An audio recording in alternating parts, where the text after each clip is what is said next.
সাতক্ষীরার উৎপাদিত হিমসাগর, ল্যাংড়া ও আম্রপালি আমের বেশ সুনাম রয়েছে। বিদেশেও এই জেলার আম রপ্তানি হচ্ছে কয়েক বছর ধরে। এবছরেও এজন্য বিষমুক্ত আম পরিচর্যায় দিনরাত পরিশ্রম করছেন বাগান মালিকরা। তবে আমের বাগান বাড়াতে সরকারের কাছে স্বল্প সুদে ঋণের দাবি জানিয়েছেন তারা। গাছ স্প্রে করে ঠিক টাইম মতো সার দেয়, 10 থেকে 12,000 টাকা, তাতে আমার সংসার চলে যায়। সরকার যদি আমাদের দিকে যদি মুখ তুলে যদি তাকায়, তাহলে আমরা লাভবতী হতে পারবো।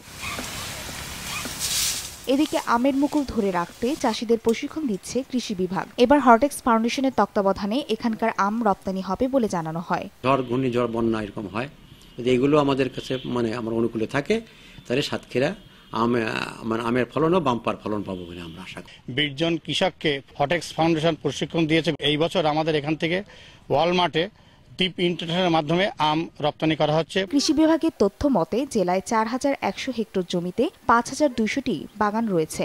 চলতি বছরে এসব বাগানে প্রায় 50,000 মেট্রিক টন আম উৎপাদনের লক্ষ্যমাত্রা ধরা হয়েছে। সময় সংবাদ, সাতক্ষীরা।